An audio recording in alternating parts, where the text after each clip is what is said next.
Un chasseur F-18 de la marine américaine a ouvert le feu sur un pétrolier iranien dans le golfe d'Oman et a arrêté le navire par la force, après que l'embarcation ait ignoré des avertissements répétés de changer de cap. Ce jeudi 7 mai 2026, la crise dans le détroit d'Ormuz connaît un nouveau point de tension. D'un côté, Washington affirme avoir simplement appliqué le blocus naval contre les navires entrant ou sortant des ports iraniens. De l'autre côté, Téhéran tente de transformer l'épisode en propagande de résistance, tout en diffusant également des images qui seraient celles d'un drone de reconnaissance américain abattu au-dessus d'Ormuz. Je vais tout vous raconter dans un instant, mais pour l'instant, vous allez vouloir vous abonner à la chaîne pour rester bien informé, des informations en temps réel avec la meilleure qualité journalistique jamais vue selon le standard de crédibilité de Milson Alves. Le navire a tenté de se diriger vers l'Iran, a reçu l'ordre de s'arrêter, n'a pas obéi et a fini par avoir son gouvernail désactivé. Des tirs de canon de 20 mm effectués par un F-18 décollé du porte-avions USS Abraham Lincoln. Le navire touché est le MT Asna, un pétrolier battant pavillon iranien qui, selon le commandement central des États-Unis, naviguait dans les eaux internationales en direction d'un port iranien dans le golfe d'Oman.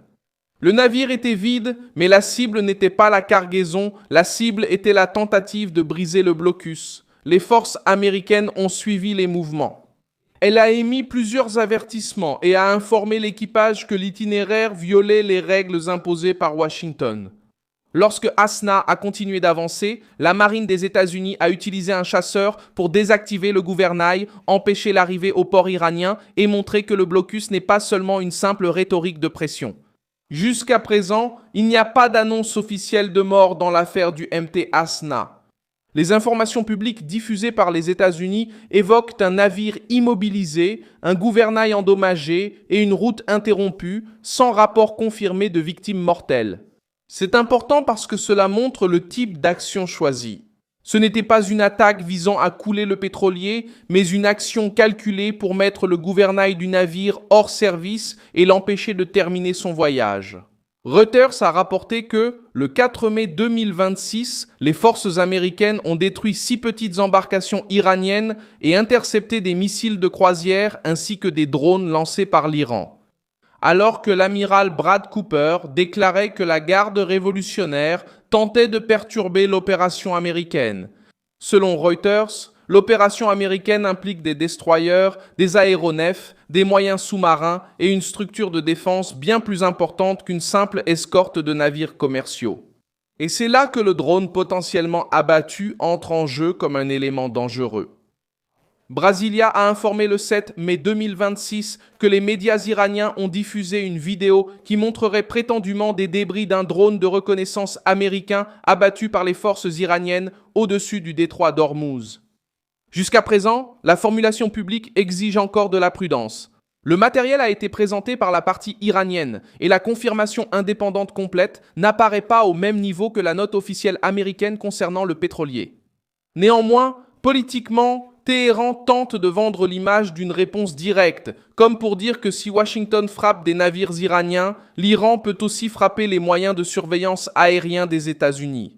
Le point central est simple, l'Iran essaie de tester jusqu'où il peut aller. D'abord, il menace la navigation. Ensuite, il fait pression sur les cargos. Ensuite, il essaie de nier la force de l'opération américaine. Maintenant, avec l'affaire du drone, il tente de montrer qu'il possède encore une capacité de défense aérienne autour d'Ormuz. Mais la réaction américaine contre le Asna montre que la marine des États-Unis agit désormais avec moins de tolérance. Le navire a été averti, il a ignoré les ordres et il a été arrêté. Le régime iranien voulait utiliser l'embarcation pour démontrer que le blocus pouvait être bravé. Il a fini par offrir à Washington une démonstration d'autorité navale en pleine crise. Sur le plan diplomatique, l'affaire pèse justement parce qu'elle survient alors qu'on parle encore d'un accord pour y mettre fin. C'est l'aspect le plus gênant pour Téhéran. Alors que ses représentants tentent de négocier des solutions, ses navires et ses forces militaires continuent d'être impliqués dans des épisodes qui renforcent une posture de défi. Pour Donald Trump, cela renforce la pression. La logique de la Maison-Blanche est de pousser l'Iran à faire un choix, accepter des limites, libérer le passage maritime et réduire la tension. Ou continuer à voir sa capacité de manœuvre être réduite en mer, dans les airs et dans l'économie. Que va-t-il se passer maintenant ? 3 développements immédiats sont à prévoir. Premièrement, le MT Rasna reste hors de la route vers l'Iran et doit dépendre d'un remorquage, d'une inspection ou d'une nouvelle décision militaire concernant son sort. Deuxièmement, le blocus continu vise les navires qui tentent d'entrer ou de sortir des ports iraniens sans autorisation. Troisièmement, la vidéo du drone abattu sera utilisée par Téhéran comme outil de propagande, même si Washington traite l'information avec prudence ou tarde à confirmer les détails. En temps de guerre, l'image devient aussi une munition politique. Et l'Iran le sait, l'histoire montre que ce type d'affrontement dans le Golfe reste rarement isolé. Le 18 avril 1988, lors de l'opération Praying Mantis, la marine américaine a attaqué des cibles iraniennes dans le golfe Persique après que la frégate USS Samuel B. Roberts ait heurté une mine. L'action a détruit ou rendu inutilisables des plateformes et des navires iraniens dans le golfe Persique et reste l'une des plus grandes opérations navales américaines depuis la Seconde Guerre mondiale. À ce moment-là, l'Iran misait également sur les mines, les vedettes rapides et la pression contre les navires. La réponse américaine a été rapide et a établi un précédent clair. Lorsque Téhéran transforme la route commerciale en un terrain de provocation, la marine des États-Unis a tendance à riposter de manière organisée. Un autre fait historique aide à comprendre o peso do possível drone abatido. Le 20 juin 2019, l'Iran a abattu un drone RQ-4 Global Hawk des États-Unis dans la région du détroit d'Ormuz.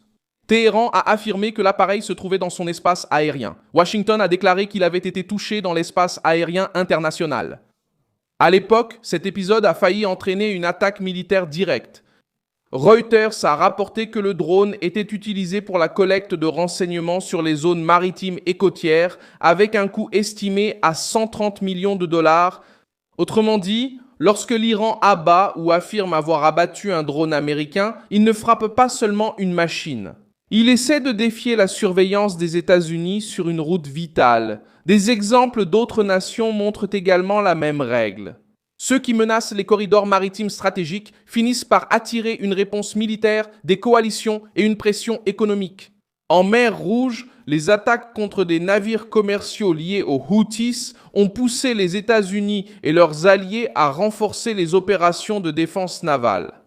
En mer Noire, la guerre entre la Russie et l'Ukraine a également montré que les routes d'exportation, les ports et les navires deviennent des instruments de pression lorsqu'une guerre affecte le commerce.